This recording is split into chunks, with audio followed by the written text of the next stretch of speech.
Senhor presidente, senador Roberto Rocha, senador Fernando Bezerra, governador Rodrigo Hollenberg, presidente nacional do PSB, Carlos Siqueira, ex-senador, ex-governador, Renato Casagrande, que faz muita falta a esta casa, representando o ministro da Ciência e Tecnologia, senhor Aldo Rebelo, a secretária, senhora Emília Ribeiro, a esposa do governador, senhora Márcia Hollenberg, vice-governador de Rondônia, Daniel Pereira, secretário do Ministério do Turismo, Alberto Alves, secretário de Desenvolvimento Urbano do Distrito Federal, Marcos Paco, presidente da Associação dos Servidores das Agências Reguladoras Federais, senhor Tiago Cardoso Henrique Botelho, ministro Kassab, senhores senadores, senhoras senadores, senadoras, amigos de Eduardo Campos, representantes do seu partido, PSB, minha saudação especial ao senador Valadares, com as homenagens póstumas ao Pedrinho Valadares, que foi um grande amigo. Senhores e senhoras, a minha homenagem também a Pedro Simão e Jarbas Vasconcelos, ex-senadores, lideranças nacionais de reputação, credibilidade e exemplariedade. Fazem muita falta também ao Senado nesse momento de transição da vida pública brasileira. Eduardo Campos saiu de cena de forma abrupta, interrompendo um script a serviço da democracia de alta intensidade. A dor e o sentimento da perda de Ana, de Renata, dos filhos Maria Eduarda, João Henrique, Pedro Henrique, José Henrique e do pequeno Miguel foram partilhados em grande medida por toda a sociedade brasileira. Foi um momento traumático para toda a nação que assistiu ao trágico acidente aéreo que ceifou a vida de um brasileiro detentor de todas as credenciais para contribuir com as mudanças que o Brasil espera. Eduardo Campos deixou uma lacuna abissal na esfera pública, desfalcando o time de políticos de ascendente trajetória política de liderança incontestável. O seu legado de esperança é um patrimônio valioso e que não pode se dissipar em meio à crise política e de valores que vivenciamos.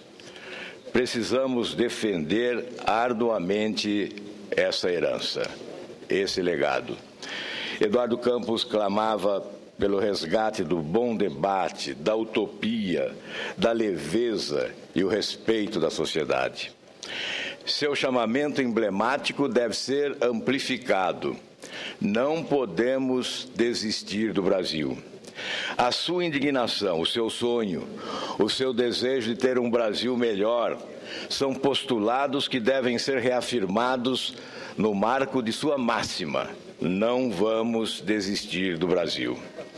A consciência plena sobre a necessidade de criação de uma sociedade mais justa, de fazer diferente, da coragem de operar mudanças, sem dúvida, ilustra o rico acervo do ideário de Eduardo Campos.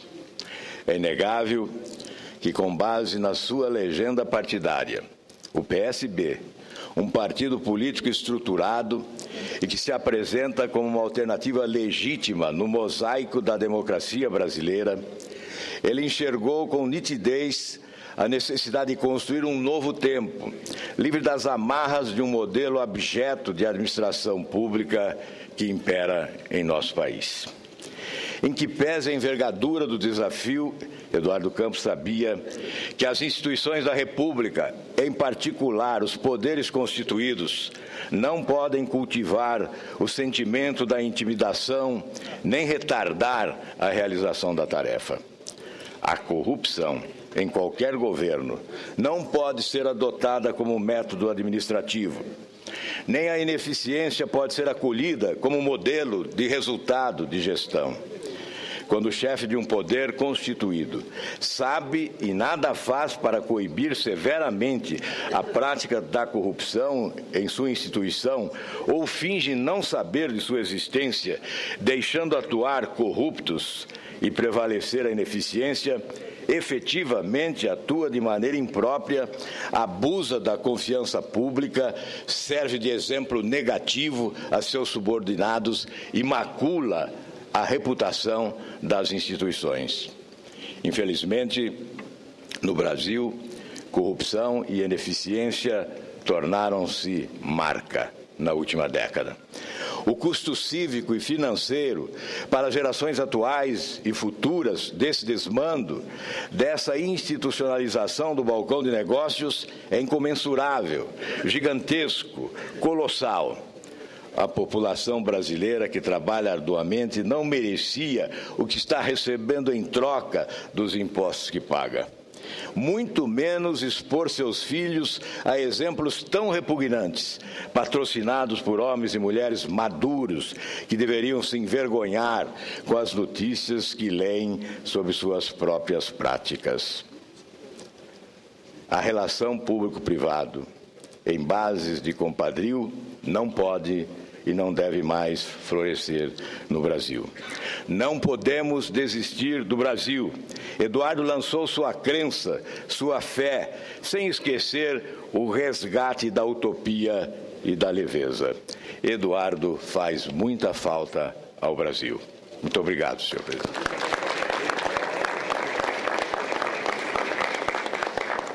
Senadora Marta Suplicy, concedo a palavra a Vossa Excelência.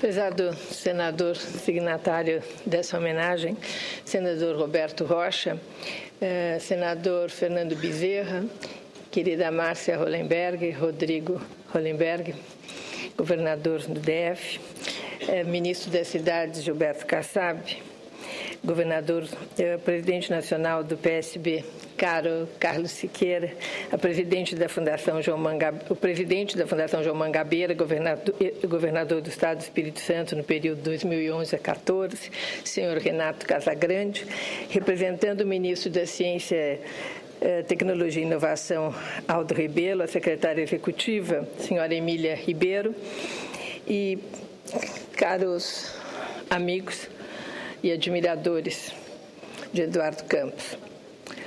Eduardo Campos, muitos me antecederam e já falaram tantas coisas, mas lendo com cuidado a sua também escrita biografia, o que nós percebemos é a determinação, o encantamento pela política e também a rapidez com que decidia e assumia seus compromissos. Muito cedo na vida, ele escolheu a companheira que o acompanhou. E, muito cedo na vida, ele formou uma sólida família. Uma família que, apesar do curto tempo que ele teve, ele pôde encaminhar muitos dos mais velhos e ter uma relação profunda, apesar de todo o trabalho com o qual ele se envolvia com essa família. E aí ficam laços e marcas para o resto da vida. Isso é uma característica importante de alguém que muito cedo percebeu qual era a sua vocação. Podia ter sido outra, seu pai vinha de outra estirpe, de outra lide, mas ele teve a força muito forte do seu avô, da sua mãe, e muito cedo ele se decidiu para onde ia. E assim como ele decidiu as primeiras escolhas afetivas, ele também decidiu para onde ia ser o seu caminho. Era vocacionado para esse caminho. Eu fiquei muito impressionada, até fui conversar com o Carlos e perguntar, mas ele acabou a faculdade mesmo, com 20 anos? O Carlos falou, olha, muito cedo, não sei se 20 ou 21, mas foi algo por aí. E aí eu continuei a ler para para saber mais detalhes, e tudo foi muito cedo, muito intenso, muito inovador, muito rápido e muito decisivo também. Assim, decisivo no sentido de ir estudar nos Estados Unidos, mas abriu-se a oportunidade de, então, trabalhar com o avô. A decisão, ficar com o avô. Depois, as outras decisões também mostram muito essa característica dele, de ter sido chefe de gabinete, a visão de ter criado a primeira Secretaria de Ciência e Tecnologia do Nordeste e da Fundação de Amparo à Ciência e Tecnologia de Pernambuco. Também, quando em 91 ele ingressou no PSB, se elegeu deputado estadual, depois deputado federal, foi secretário da Fazenda, reelegeu-se deputado federal com a maior votação já tida no Estado, um deputado sempre brilhante que no seu terceiro mandato já era articulador do governo Lula nas reformas da Previdência, na reforma tributária. Em 2004 foi ministro da Ciência e Tecnologia, reelaborou todo o plano estratégico, revisou o Programa Espacial Brasileiro, o Programa Nuclear, articulou a aprovação do Programa de Biossegurança, que permite a utilização de células tronco-embrionárias para fins de pesquisa e transgênicos, e assumiu a presidência nacional do PSB em 2005. Depois, em 2006, concorreu e ganhou o governo de Pernambuco. Com o governo bem avaliado, popularidade em alta, concorreu, foi reeleito em 2010 e, com a sua condução, Pernambuco foi um exemplo, cresceu acima da média nacional, 3,5% em 2009, num momento difícil, né? E os índices de violência caíram com o programa Pacto pela Vida. Na saúde também a sua gestão foi um marco. Pernambuco se firmou como estado nordestino com maior ganho de anos de expectativa de vida, 72 anos, superando a média de toda a região. E entre 2007 e 2011, Pernambuco registrou um crescimento de 14,8% da saudade, né? No Índice de Desenvolvimento da Educação Básica, o IDEB, número que superou em mais de 2 vezes a média nacional. Quer dizer, uma trajetória excepcional que, além dessas homenagens, nós temos que fazer uma reflexão profunda em favor do nosso país, do qual ele dizia sempre: nós não vamos desistir do Brasil, que precisa de homens, mulheres com a sua força, uma força de um homem ousado, um homem conciliador, um homem de visão, inovador, que se dedicou à política, que é o grande instrumento de mudança do mundo e da vida das pessoas. Que ele seja para sempre uma grande inspiração para todos nós. E o seu partido, que agora tem um novo timoneiro, Carlos Siqueira, grande amigo pelo qual tenho enorme respeito e amizade, e um grande abraço a toda a bancada de também amigos aqui do Congresso Nacional, e dizer para o Eduardo que a sua luta continua em todos nós. Muito obrigada.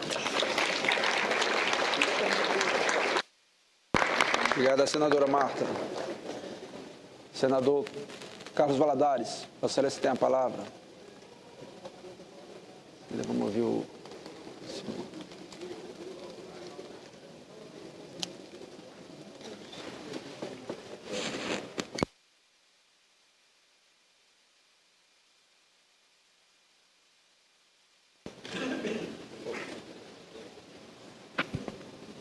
Senhor presidente Roberto Rocha, autor do requerimento,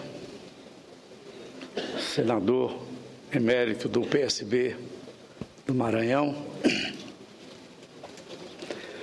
governador Rodrigo Hollenberg, Márcia Hollenberg, presidente Carlos Siqueira, colega e companheiro Fernando Bezerra, Emília Ribeiro, representante aqui do Ministério da Ciência e Tecnologia,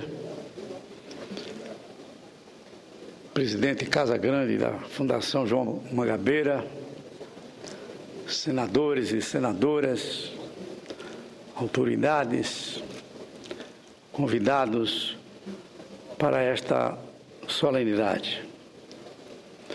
Acho que os oradores que me antecederam se expressaram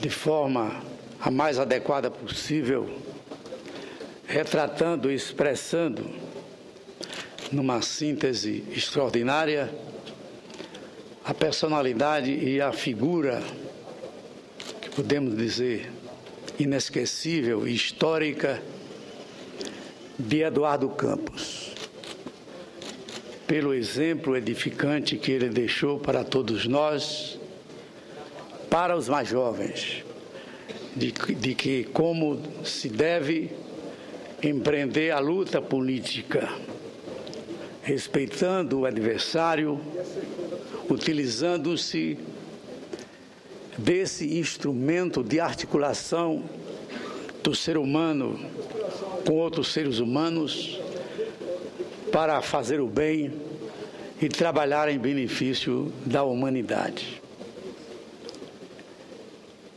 Eu me recordo, e eu quero aqui expressar a minha saudade daquele tempo, quando ingressei no PSB, numa solenidade, num evento que foi realizado na Assembleia Legislativa do meu estado, com a presença do saudoso Miguel Arraes, do nosso grande líder Eduardo Campos, então começando a sua vida pública, e de Pedrinho Valadares, meu sobrinho, que fez toda a articulação política para que eu ingressasse no PSB há 20 anos atrás. Memorizo este fato para deixar bem claro que o que motivou a minha presença no PSB foi, acima de tudo, o ideal desse partido em lutar pela igualdade, pela correção das injustiças sociais, pela liberdade, pela democracia, pelo respeito ao cidadão e aos ditames formulados pela população quando elege um cidadão para governar o município, o estado ou a nação. E é dentro desse prisma que eu continuo a achar que o espírito de Eduardo Campos continua entre nós, um homem que nunca desistiu de sua ação, desde o início, desde os primórdios, quando ainda estudante muito jovem, na Universidade Federal de Pernambuco, como jovem estudante de economia, já era eleito presidente do diretório daquela faculdade, num demonstrativo de sua inclinação, do seu pendor para a política, para a execução, numa manhã, de um projeto em favor de Pernambuco, em favor do Brasil.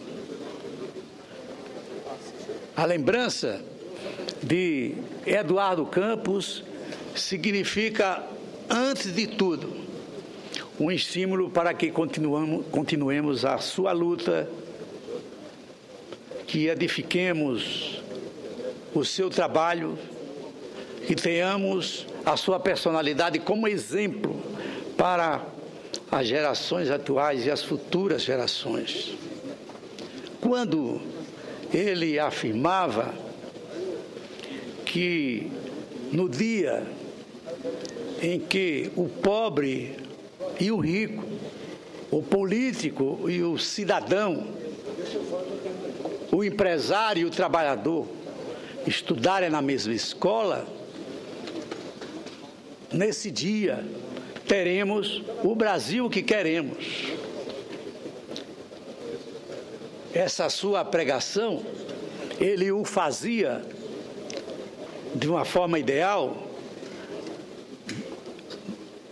acreditando que o nosso país, através de uma luta para equilibrar a economia, o social, a ética e a decência, alcançaríamos um dia essa igualdade tão perseguida ao longo de tantos anos na história da humanidade. Eduardo Campos, quando afirmava que o Nordeste não era problema, mas era uma solução, era uma parte da solução do Brasil, é porque ele acreditava na potencialidade da nossa região, nos seus recursos naturais que são imensos, na força do homem nordestino, na sua coragem, na sua energia para derrubar as dificuldades das secas e das cheias. Porque o nordestino é, segundo ele, na palavra do grande poeta, o nordestino é, acima de tudo, um forte. E quando, finalmente, ele afirmou, ele disse aquela frase que ecoou em todo o Brasil e em todo o mundo, principalmente depois de sua morte: não vamos desistir do Brasil. E porque ele acreditava que, apesar dos percalços vividos pela nação, das dificuldades de entrosamento entre os políticos, do bloqueio para a execução de programas sociais na busca da igualdade, ele, apesar da corrupção desenfreada, da falta de ética em muitos lugares deste país, ele acreditava que, através de uma luta de todos nós, uma luta consciente, engajada com o Brasil, com o sonho de todos nós, que trabalhamos nas escolas, nos campos, na cidade, haveríamos de encontrar um Brasil melhor no futuro. Por isso, as minhas homenagens a este grande homem público que fez história, ainda tão jovem, desaparecido do nosso meio, mas cuja memória haverá sempre de assinalar um momento de alegria, de virtude, de engrandecimento do Nordeste e do Brasil. Agradeço, senhor presidente.